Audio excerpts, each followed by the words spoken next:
뒷사람 인사하면서 앉으겠습니다. 하늘 복 많이 받으세요. 네, 할렐루야. 여러분 주보에 보면 3억 7천만 원의 시가 있습니다. 3억 7천만 원의 시, 굉장히 비싼 시입니다. 한번 읽어보겠습니다.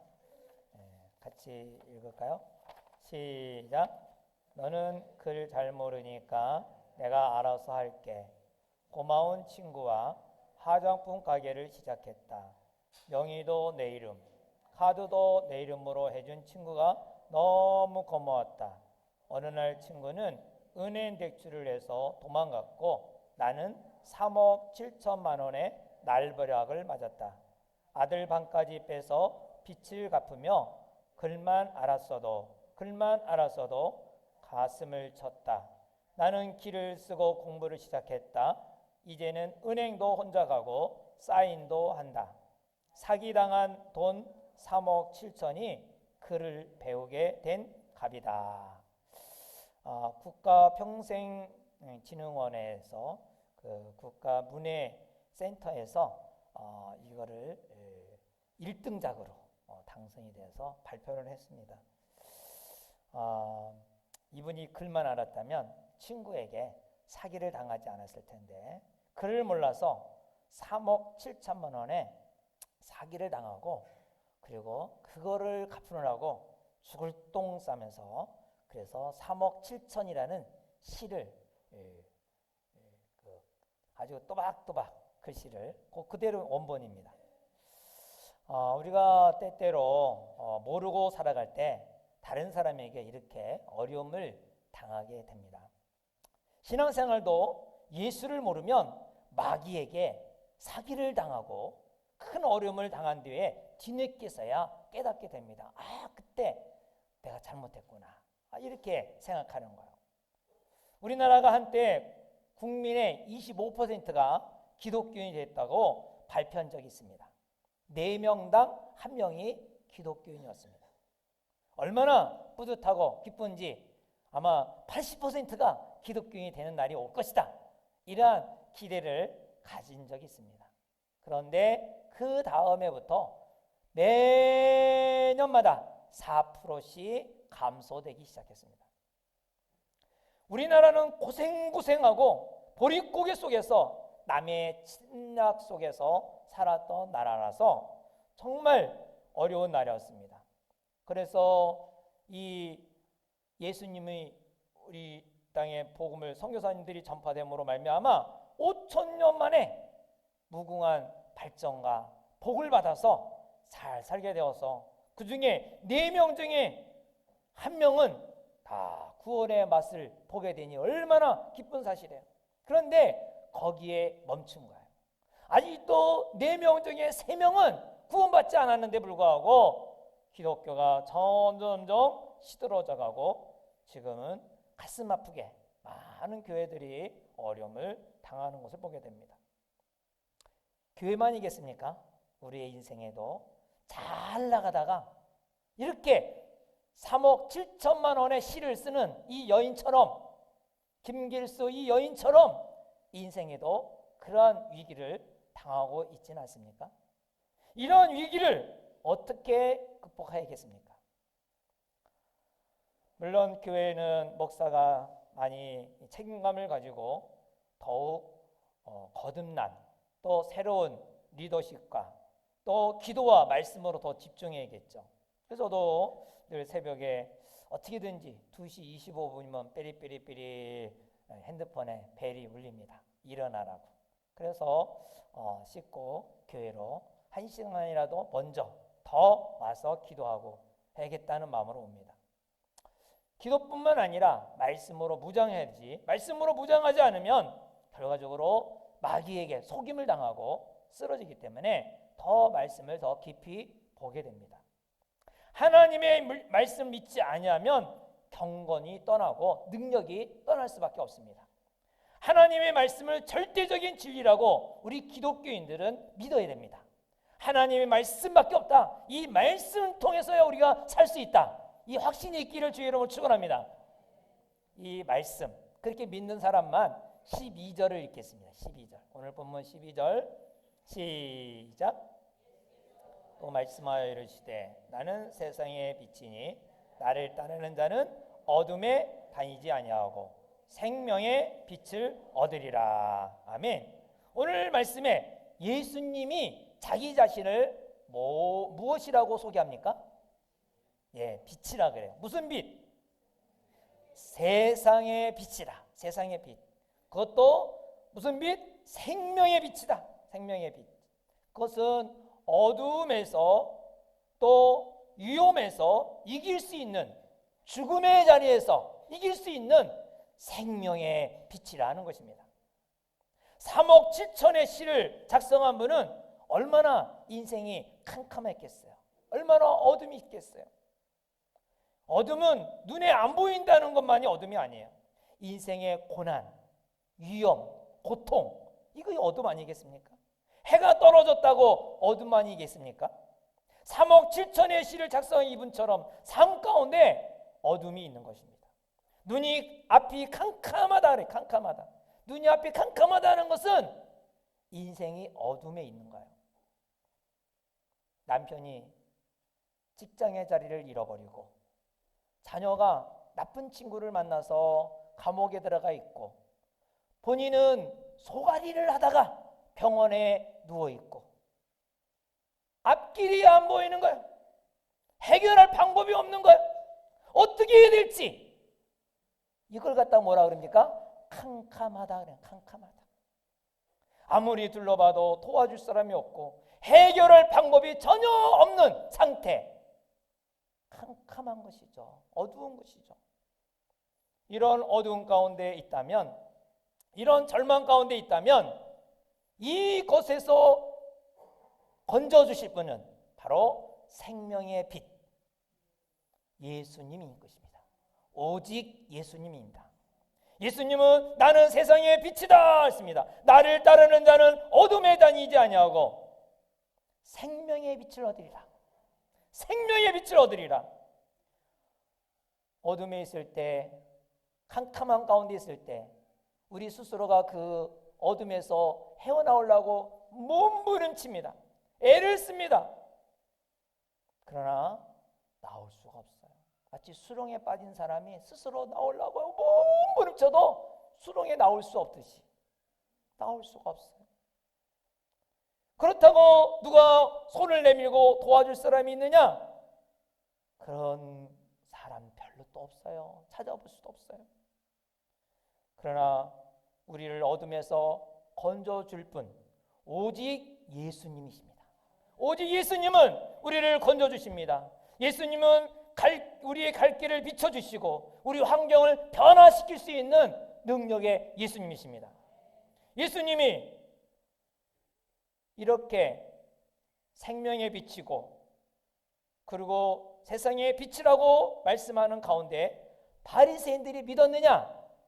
안 믿었어요. 그리고 오히려 예수님 말한 거 가지고 갈고리를 긋듯이 논쟁거리를 만들었어요. 13절에 보면 바리새인들이 이르되 네가 너를 위하여 증언하니 네 증언은 참되지 아니하다. 네가 네 자신을 증언하는데 그거는 참되지 않다. 증인이 되려면, 증명이 되려면 두 사람이 증언이 돼요. 율법에 의하면 두 사람이 같이 증인이 나와야 그것이 참되다예요. 그러니까 너가 혼자 하는데 그게 증거가 되냐 이거예요. 예수님이 생명에 비치면 오히려 예수님에게 도움을 구해야 되는데 당신이 생명의 빛이라면 증명하는 사람 대봐 이거예요. 너가 정말 생명의 빛이야? 대봐 이거예요. 성도들을 위해서 제가 새벽마다 기도할 때 너무 답답할 때가 한두 번이 아닙니다. 지금 처해 있는 환경에서 도와줄 분은 예수님밖에 없는데 예수님께 붙들고 죽기 살기로 매달려야 하는데 죽기 살고 매달린 게 아니라 세상적인 방법, 사람을 쫓아다니고 그거를 해결해 보려고 쫓아다니는 거 볼 때 아주 답답할 때가 많아요. 저는 그래서 기도할 때 주님밖에 문제 해결할 자 없으니 주님만을 바라보게 하옵소서. 내가 하도 주님 안 바라보면은 꿈속에서라도 주님이 좀 나타나갖고 좀 가르쳐달라고 그렇게 기도할 때가 있어요. 제가 마지막 기도는 뭐냐, 꿈속에서라도 나타나서 좀 이렇게 좀 알려달라고 그렇게 해요. 꿈속에서라도. 가끔가다 꿈속에 나타납니까, 예수님? 혹시 나타나시면 제가 기도하는 줄 아시기 바랍니다. 그런데 예수님을 왜 신뢰하지 못하느냐? 왜 예수님을 매달리지 않느냐? 그것은 바로 바리새인들이 가지고 있는 문제를 우리도 똑같이 가지고 있기 때문에 예수님께 매달리지 않는 거예요. 그럼 그 바리새인들이 어떤 문제를 가지고 있느냐? 첫째로는 예수님을 잘 모르는 거예요. 예수님을 잘 몰라요. 만약에 예수님을 안다 할지라도 그냥 피상적으로 지식적으로 알 따름이지 정말 예수님을 모르는 거예요. 14절에 보면 예수께서 대답하여 이르시되 내가 나를 위하여 증언하여도 내 증언이 참되니 나는 내가 어디서 오며 어디로 가는 것을 알거니와 너희는 내가 어디서 오며 어디로 가는 것을 안다 모른다? 모른다. 너는 나를 알지 못한다. 너는 나를 모르는 거야. 이 바리새인들이 예수님을 쫓아다니긴 해요. 왜? 죽이려고 쫓아다니죠. 믿으려고 쫓아다니는 것도 아니라 의지하려고 쫓아다니는 거 아니라 어떻게 하면 꼬투리 잡아서 예수를 죽일까 하고 따라다니긴 해요. 바로 생명의 빛이 되신 예수님의 능력을 체험하지 못하는 것은 예수님 말씀하시기를 너는 나를 알지 못해서 그렇다. 우리 성도들이 예수님의 생명의 빛, 그 놀라운 능력을 체험하지 못하는 이유는 뭐냐? 예수님을 모른다는 거예요. 모른다는 거예요. 예수님 나 아는데요? 알기는 얼마나 알아요. 주일에 한번 와갖고 설교 한번 듣는 것으로 그것으로 예수를 안다고요? 그것은 예수님을 피상적으로는 알 수 있어도 능력의 주님을 알 수가 없어요. 설교를 한 번 듣고 두 번 듣고 세 번 듣고 그래도 모를 때가 많아요. 여러분 유명하신 훌륭하신 목사님들 설교 테이프나 뭐 이렇게 딱 들여다보면은 맨 처음에 들을 때와 또 두 번 들을 때와 세 번 들을 때 달라요 안 달라요? 달라요. 한 번 딱 듣는 것으로 그거하고 달라요. 어떻게 두 번째 들으면 첫 번째 들을 때 놓친 그 부분들을 딱 들으면서 야 내가 왜 이걸 몰랐을까? 세 번 들으면 또 달라요. 그러니까 여러분 한 번 주일날 와갖고 잠깐 앉았다가 그것도 졸다가 듣다가 하는데 얼마나 예수님을 알겠어요? 얼마나 알겠어요? 예수님을 모르는데 어떻게 예수님의 능력을 체험할 수 있겠습니까?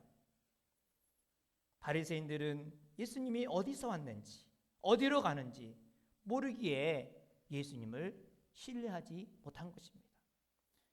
우리는 아는 만큼 신뢰하게 돼요. 아는 만큼. 모르면 경계를 해요. 사람도. 저 사람 자꾸 경계하는 힘은 그 사람 모르기 때문에 그래. 알면 알 만큼 그 사람의 그 사람에 대해서 많이 알면 모든 것을 맡기고 싶고. 결혼을 왜요? 아니까 결혼했지. 모르는 낯선 사람은 결혼하겠어요? 여러분 몸을 낯선 사람한테 맡기겠어요? 낯선 사람한테 맡길 수가 없어요. 내 인생을 어떻게 맡겨요? 근데 이렇게 알다 보니까 교제하다 보니까 이 사람은 어느 정도 아닌가 내 인생을 맡겨도 괜찮겠다 하고 맡기고 결혼한 거 아니겠어요? 예수님도 알면요 그 놀라운 능력을 우리는 체험할 수 있어요. 또 바리새인들이 인격적으로 예수님을 정말 몰랐어요. 신령 하늘에서 내려온 예수님이 아니라 인간적인 예수로만 아는 거야. 인간 알아도. 15절에 보면 이렇게 말하죠. 너희는 육체를 따라 판단하나 나는 아무도 판단하지 않노라. 육체를 따라 판단한다는 건 뭐냐면 예수님이 어디서 어느 예수? 나사렛 예수라는 거예요. 나사렛 예수. 예수님이 나사렛 예수 목수다. 이렇게만 알고 있다는 거예요. 육체를 따라만 알고 있는 거예요. 그 촌동네에서 자란 이 출생 예수 목사에 불과한데 목수에 불과한데 이렇게 알고 있는 거예요. 이렇게 인간적으로만 이해하기 때문에 빛 대신 생명의 능력에 예수님을 체험할 수가 없는 것입니다. 여러분, 예수님은 내가 얼마나 기대하느냐에 따라서 내게 다가옵니다. 그래서 예수님이 자주 말하는 게 있어요. 내 믿음대로 될지어다. 네가 나를 어떻게 믿느냐에 따라서 그 믿음의 역사가 일어난다는 거예요.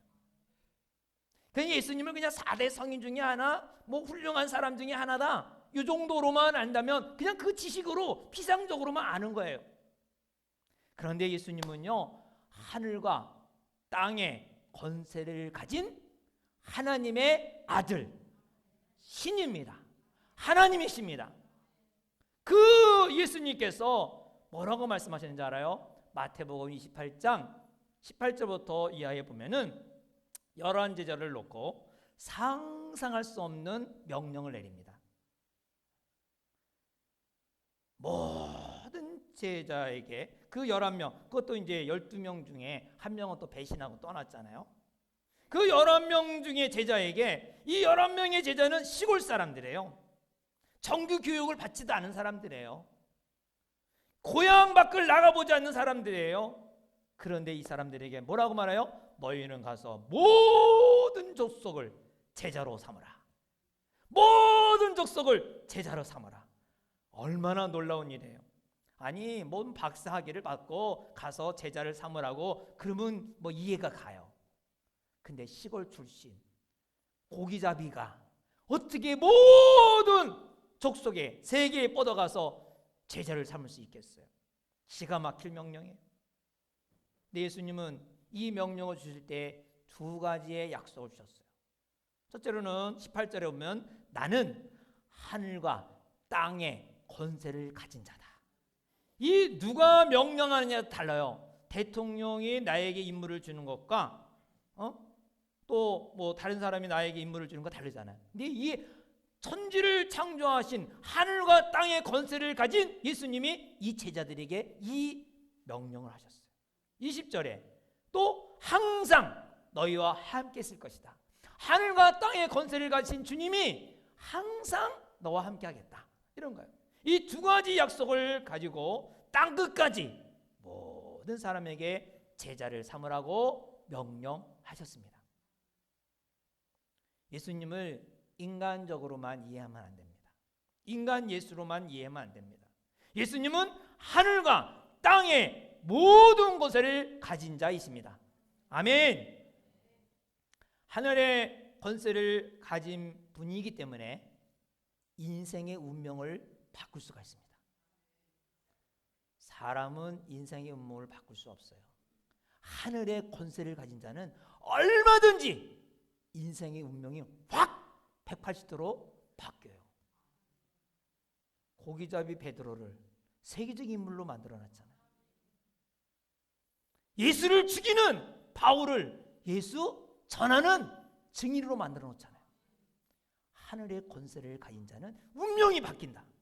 운명을 바꿀 수 있는 분이에요. 환경을 바꿀 수 있는 분이에요.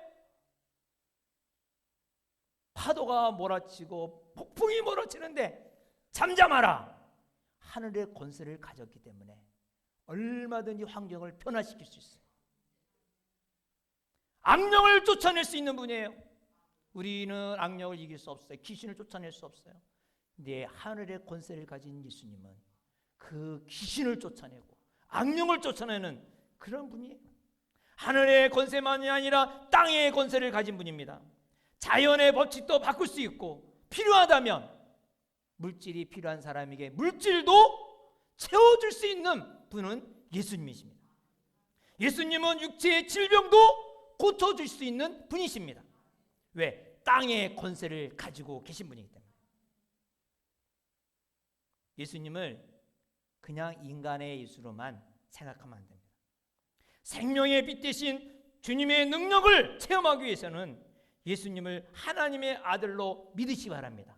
하나님의 아들로 믿고 의지할 때에 생명의 빛 대신 능력을 체험할 수가 있습니다.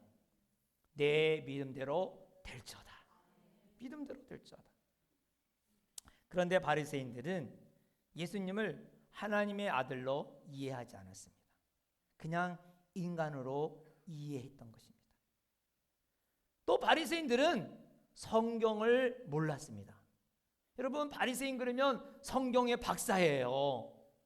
14살 때 다 성경 모세오경을 외우고요. 그 다음에 매년마다 하나씩 한 권씩 다 외워서 39권 구약 성경을 다 외워요. 정말 유대인 그 랍비들 앞에 보면 머리가 저절로 숙여져요. 성경 뭐 주주주주 다 외워버리니까 부끄럽다 할 정도로. 그 17절에 보면 너희 율법에도 두 사람의 증언이 참되다 기록되었으니 라고 했어요. 예수님은 내가 증언하지만 하나님께서 나에 대해서 생명의 빛이라고 증명해 주신다는 것입니다. 어떻게 하나님이 예수님을 생명의 빛이라고 증언하십니까? 바로 기적의 능력을 통하여 하나님이 같이 있음을 통하여 바로 예수님이 생명의 빛이라는 것을 증명해 주십니다. 하나님은 예수님이 생명의 빛이라는 것을 말씀을 통하여 증거해 주셨습니다. 성경은 창세기부터 요한계시록까지 있습니다. 창세기 첫 장부터 예수님이 생명의 빛이라는 것을 하나님이 증명합니다. 창세기 1장 1절부터 3절의 내용을 보면 태초에 하나님이 천지를 창조하시니라. 땅이 온돈하고 공허하며 흑암이 깊음에 있고 하나님의 영은 수면의 위에 운행하니라. 하나님이 이르시되 빛이 있으라 하시니 빛이 있었고 1절은 성부, 2절은 성령, 3절은 성자 예수님. 말씀이 빛으로 딱 나타납니다. 할렐루야. 말씀이신 예수님이 어떻게 빛으로 나타나셨는가? 요한복음 1장 1절에 보면 태초에 말씀이 계시니라. 이 말씀이 하나님과 함께 계셨으니 이 말씀은 곧 뭐다? 하나님이시다. 이 하나님이 어떻게 했다? 요한복음 1장 14절에 보면 말씀이 육신이 되어 우리 가운데 거하심에 우리가 그 영광을 보니 아버지의 독생자의 영광이요 은혜와 진리와 충만하더라. 창세기부터 요한계시록까지 다 예수에 대해서 증명하고 있어요. 말씀으로 증명하고 있어요. 마지막 절, 요한계시록 마지막 절 22장 20절부터 21절에 보면 바로 이것들을 증언하신 이가 이르시되 내가 진실로 속히 오리라 하였거늘 아멘. 주 예수여 오시옵소서. 주 예수의 은혜가 모든 자에게 있을지어다. 할렐루야. 성경은 처음부터 마지막까지 다 예수를 증명합니다. 그래서 구약은 오실 예수, 신약은 오신 예수. 다 예수를 증명하는 거야. 말씀으로 증명하는 거야. 예수님만 자기가 자기 자신을 증명하는 것이 아니라 모든 성경의 말씀이 예수를 증명하고 있어요. 그래서 우리는 예수를 이 성경을 통해서 말씀을 통해서 알 수가 있는 것입니다. 그런데 바리새인들은 성경을 줄줄줄 외우면서도 많이 알면서도 예수를 모르는 거예요. 예수를 모르는 거예요. 생명의 빛 대신 예수님을 체험하기 위해서는 바로 예수로 성경을 보시기 바랍니다. 우리가 예수님을 정말 마음으로 영접하고 예수님을 모시고 있다면 예수님을 몰라서는 안 돼요. 예수님을 알아야 돼요. 왜? 예수님을 섬기려면 예수님을 알아야 되잖아요. 여러분, 부부가 남편이 어떤 사람인가를 알아야 잘 이렇게 사이에 좋게 잘 섬기며 살지. 이 남편에 대해서 도대체 오리무중이야. 이거 도대체 어떻게 해야 될지. 그러면 참 얼마나 스트레스 받겠어요. 아내를 사랑하게 살아나는데 어떻게 아내를 모르면 정말 힘들어요. 아내를 내가 사랑한다고 말을 하지만 정말 모르면은 그 사람의 그런데 제가 가끔가다 이런 말을 해요. 꼭 부부가 있으면은 어린 시절에 자라난 배경을 한 번씩 얘기하기 그런 시간을 가지면 좋겠다. 어릴 때부터 자란 배경의 그 얘기가 굉장히 중요하더라고요. 그 서로를 어릴 때 자라난 배경의 얘기를 들어야 상대를 알게 되더라고요. 내가 그냥 무심코 그냥 말을 한 것이 어릴 때부터 그 말 때문에 엄청난 상처를 받고 맨날 화장실 가서 울었는데 결혼한 남편에게 또 똑같은 소리를 들어. 얼마나 충격이겠어요. 이 내가 괜히 결혼했구나. 그때부터 토카스 말이야. 그렇기 때문에 자라온 배경을 보면 제일 싫은 소리가 뭐였는지, 또 좋았던 얘기는 무엇인지를 쭉 들여다보면은 이해를 알고 더 잘 살아갈 수가 있죠. 여러분, 예수님을 안다는 것이 한번 교회 와서 앉아있다 가는 게 예수님 아는 게 아니에요. 예배 한 번 드린다고 해서 예수님을 아는 게 아니에요. 우리는 예수님을 알아야 돼요. 그러려면 우리는 생명의 삶을 꼭 들어와야 됩니다. 생명의 삶을 강조하는 이유는 예수님이 누구인지에 대해서 13주 동안 계속해서 공부해요. 이건 가장 기본적인 거니까. 이거를 배우면서 예수님을 더 깊이 알고 더 깊이 섬길 수 있고, 그래서 뭐 어떻게 섬길 것인가, 그 다음에 어떻게 섬길 것인가, 그게 이제 새로운 삶과 경건의 삶과 확신의 삶과 이런 것들이 거쳐가는 거예요. 경건의 삶을 요즘에 하면서 저도 참 많이, 새로운 삶 할 때도 너무나 굉장히 감격이 있었는데 요즘에 경건의 삶 할 때 얼마나 아주 감동이 되는지 몰라요. 배우는 사람도 많이 이렇게 새로운 간증들을 들을 때마다 얼마나 좋은지. 이게 바로 예수 믿는 그 맛이구나. 예수님을 모르고 예수님을 잘 섬길 수가 없어요. 예수님은 자신이 생명의 빛이다 말씀했는데 사람들은 받아들이지 않는 거예요. 오히려 바리새인들이 바보스러운 질문을 합니다. 19절에 보면 이에 그들이 묻되 네 아버지가 어디 있냐? 네 아버지 어디 있냐? 예수께서 대답하시되 너희는 나를 알지 못하고 내 아버지도 알지 못하는도다. 나를 알았더라면 내 아버지도 알았으리라. 바리새인들은 예수님의 아버지를 육체로만 판단하는 거야. 일찍 돌아가신 목수의 아들, 그래서 가장으로서 생활한 가장으로 꾸민 사람이구나, 이렇게만 이 바리새인들은 알았던 거죠. 그래서 네 아버지가 어디 있냐? 너 아버지 없잖아. 뭐 이렇게 말하는 거죠. 예수님이 말한 아버지는 누굽니까? 그렇죠, 하나님이에요. 하나님을 얘기하는 거예요. 우리가 하나님 아버지를 알기 위해서는 어떻게 알 수 있느냐? 예수님을 통해서만이 알 수 있어요. 하나님은 예수님을 통하지 않고는 알 수가 없어요. 하나님은 너무 크신 분이에요. 인간의 머리로서는 이해할 수가 없어요. 이 조그만 컵에다가 태평양 물을 떠다 놓고 이것이 태평양이다! 이보다 더 어리석은 사람이 어디 있겠어요? 인간은 하나님을 이해해야 한다고 하더라도 이 정도밖에 모르는 거예요. 그 태평양의 그 넓은 바다, 그 수많은 바닷물 중에 요거 떠와놓고 이게 태평양이다. 이게 태평양이겠어요?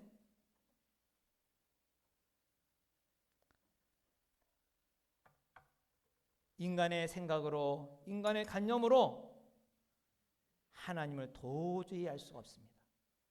그래서 하나님을 알 수 있는, 조금이라도 알 수 있는 방법이 있는데 그게 바로 예수님을 통해서 알 수가 있는 것입니다.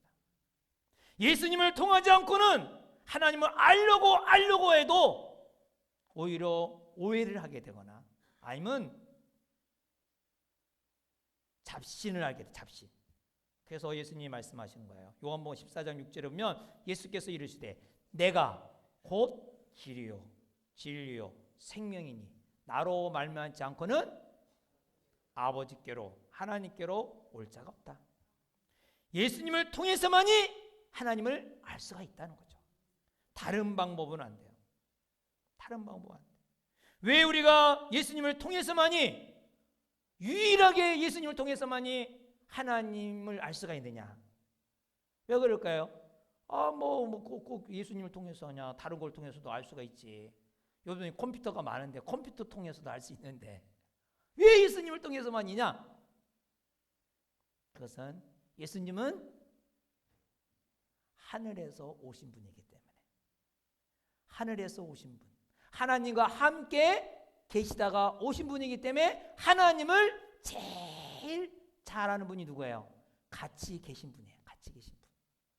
그래서 23절에 예수께서 이르시되 너희는 아래에서 났고 나는 위에서 났으며 너희는 이 세상에 속하였고 나는 이 세상에 속하지 아니하였느니라. 할렐루야. 그러니까 하늘에 관한 일은 누가 알 수가 있어요? 하늘에서 온 자만이 알 수가 있는 거야. 혹시 여러분은 아프리카 갔다 오신 분 있어요? 아프리카의 산속에서 그 산족들이 어떻게 사는 거 그거 어떻게 알 수 있을까요? 어떻게 할 수 있어요? 지금 여기 뭐 이렇게 뭐 컴퓨터 지르면 알지 뭐 그러는 분도 있겠지만 진짜 거기에 삶을 알려면 거기서 살던 사람이 와서 얘기하면 알 수 있어요? 모르겠어요? 알 수 있죠. 아니면 내가 직접 거기 가보는 거야. 아프리카의 탄자니아에 갔더니 그 산속에 막 키가 큰 사람들이 거기서 뭐 막대기 하나 긴 거 들고 우우 하고 다닌다. 이거 보니까 그 얘기를 할 수 있어요, 없어요? 할 수 있죠. 바로 하늘에서 온 자만이, 하늘에서 보고 온 자만이 바로 하나님에 대해서 알 수가 있는 거예요. 그래서 예수님을 통해서 하나님을 알 수가 있는 거예요. 아무리 철학을 깊이 사색을 하고 또 종교 창시자들이 있고 그를 막 하면서 신을 안다고 막 말을 하지만 그들은 다 하늘에 속한 자가 아니라 어디예요? 땅에 속한 자예요. 그냥 짐작에 알고 있는 걸 얘기할 따름이에요. 참된 진리이신 하나님이 어떤 분인지는 이 영적인 세계이기 때문에 하나님으로부터 온 자만이 하나님을 바로 알 수가 있어요. 그분이 누구예요? 하늘에서 내려온 예수님이에요. 그래서 예수님을 통하지 않고는 영적인 일을 하나님을 알 수가 없는 거예요. 하나님이 바로 예수님을 통해서 하나님을 알게끔 이 땅에 예수님을 보내주셨습니다. 그러면 예수님이 하늘에서 온 것을 어떻게 알아요? 무엇으로 증명해? 무엇으로 알아요? 아니 뭐 나사렛 예수 뭐 이게 마구간에서 태어나고 베들레헴에서 나고 뭐 이렇게 했는데 그거 하나님 하늘에서 내려온 걸 어떻게 하냐? 어떻게 알아? 무엇으로? 그게 28절 말씀이에요. 28절 읽어볼까요? 시작. 예수께서 이르시되 너희가 인자를 든 후에 내가 그인 줄 알고 또 내가 스스로 아무것도 하지 아니하고 오직 아버지께로 가르치신 대로 이것을 말하는 줄도 알리라. 내가 어디서 왔는지 하나님에 대해서 내가 이렇게 말하는 것을 내가 어떻게 한다며? 인자를 든 후에. 인자 든 후에가 뭐예요? 그렇죠. 십자가에 들려진 다음에. 다시 말하면 십자가에 죽고 부활하시고 또 하늘로 승천하신 후에 바로 이것이 역사적인 사실인데 그 후에 알게 되겠다는 거예요. 여러분 예수님은 이 땅에 태어나시고 그리고 십자가에 죽으시고 그리고 3일 만에 부활하시고 그리고 40일 있다가 하늘로 올라가신 줄 믿으십니까? 이거는 역사적인 사실이에요. 역사적인 사실이라는 말은 증인이 많다는 거예요. 500의 형제가 다 봤어요. 예수님이 500의 형제만이 아니라 바울도 보고 12제자들 보고 다 봤어요. 그러니까 그것이 진짜지. 역사적인 사실이지. 신화가 아니에요. 꾸민 얘기가 아니에요. 다 사람이 봤어요. 예수님이 이 땅에 오신 거, 태어나시고 죽으시고 부활하시고 승천하신 거를, 감난에서 승천하신 걸 다 봤어요. 그거를 본 사람이 기록한 거예요. 이걸 허위로 기록했다면 이게 여태껏 있겠어요? 역사적인 사실이죠. 이 예수님이 바로 생명의 빛이고 어둠에서 건져줄 분인 것입니다. 십자가는 우리의 저주의 모습이기도 하죠. 죄로 인하여 저주받아야 할, 저 십자가에 매달려야 할, 우리의 그 형벌을 받아야 할 그 모든 것이 십자가입니다. 다시 말하면 죄로 인해서 관계가 저주가 되고 질병으로 고통을 당하고 혼돈 가운데 살고 있는 그러한 삶, 예수님이 우리를 대신하여 십자가에 못 박아 죽으신 것입니다. 대신 짐을 져 주신 것이에요. 저주에서 새로운 운명을 개척할 수 있는 십자가예요, 십자가. 그래서 우리가 십자가를 붙들면 운명이 바뀌어요. 운명이 바뀌어. 우리 인생이 바뀌어. 환경이 바뀌어. 예수님은 우리에서 십자가에 못 박아 죽으셨지만 우리가 예수를 통하여 새 생명의 역사가 일어나는 거예요. 십자가는 우리에게 향한 하나님의 사랑의 메시지예요. 사랑의 메시지. 여러분, 주변에 나를 누군가 사랑해 주지만 얼마나 사랑해 줍니까? 생명을 다하여 사랑해 줍니까? 사랑하려고 애를 쓰지만 순수하고 진정한 사랑을 나눌 수가 없는 시대. 인간끼리 조금 시간 내는 것도 부담스러워. 시간 내는 것도. 관심 가져주면은 짐이 돼. 이 사람 또 나를 뭐 이렇게 사기치려고 그런 거 아닌가? 그래서 가까이 온 사람을 경계해요. 인간은 생명을 바쳐 사랑해 주는 사람이 없어요. 누가 생명을 바쳐 사랑해 주겠어요? 그런다고 한 사람을 보면 지배하려고 그러고 이용하려고 하는 사람이에요. 그러나 정말 우리를 사랑해 주는 분, 생명의 빛이 되시고 세상의 빛이 되신 예수님밖에 없는 것입니다. 예수님은 십자가로 자신의 생명을 바치며 사랑의 표현으로 십자가로 표현해 주셨습니다. 십자가는 예수님의 사랑의 모습입니다. 예수님은 십자가의 그 저주의 죽음을 죽으시고 우리를 사랑으로 보여주셨습니다. 생명의 빛을 주신 것입니다. 여러분, 예수님 때문에 십자가가 여러분 목걸이가 있는 거지. 이 십자가는요, 교수 형태예요. 그것도 악질 강도 중에 강도. 사회에서는 있어야 그냥 목을 딱 잘라 죽이면 되는데 그렇게 죽이면 안 되는 아주 악질 사람이 그 십자가형이에요. 근데 예수님이 십자가 못 박아 죽으심으로 말미암아 뭐가 됐어요, 여러분? 증오가 아니라 사랑이 됐어요. 십자가가 사랑의 대상이에요. 그 목걸이에도 하고 반지도 하고 빠지도 하고 십자가를 그렇게 막 교회마다 다 붙여놓잖아. 옛날 같으면 이거 끔찍한 일이에요, 끔찍한 일. 근데 예수님으로 통하여 확 바뀌어버렸어요. 예수님은 생명의 빛. 완전히 모든 걸 바뀌어요. 환경도 바뀌어요. 할렐루야. 그러므로 우리 한번 예수님에게 미쳐보기 바랍니다. 예수님에게 미쳐볼 가치가 있는 분입니다. 사람은 일에 미칩니다. 스포츠에 미칩니다. 사랑에 미치기도 합니다. 그러나 후회를 합니다. 그러나 예수님께 미쳐 본 사람은 후회하지 않고 가치가 있는 것입니다. 얼마 전에 미국 프로야구 피츠버그에 있던 강정호 선수, 볼트미어하고 이 야구 경기를 했는데 시범 경기죠. 이 말로 홈런을 쳐갖고 7대5로 딱 이길 때, 그 9회전이에요. 마지막에 딱 쳐갖고 완전히 역전을 시킨 거야. 거기 앉아 있는 사람들이 와 하고 관중들이 얼마나 열광하는지. 여러분, 예수님을 그렇게 한번 열광해 본 적 있습니까? 예수님은 하늘에서 내려와서 인간이 당할 저주를 십자가에 친히 담당하시고 우리를 지옥에서 건져볼 뿐만 아니라 하나님의 자녀로 만들어주신 생명의 빛 되신 주님인데 주님에게 얼마나 우리가 열광을 했습니까? 나의 취미를 위해서는 일찍 자고 스케줄도 조절을 하지만 나의 건강을 위해서는 돈을 아끼지 아니하지만 저주를 십자가로 지시고 죽으신 빛 대신 생명의 주님을 위해서는 돈을 써야 할 때에 푼돈도 아끼지 않습니까? 푼돈도 아껴.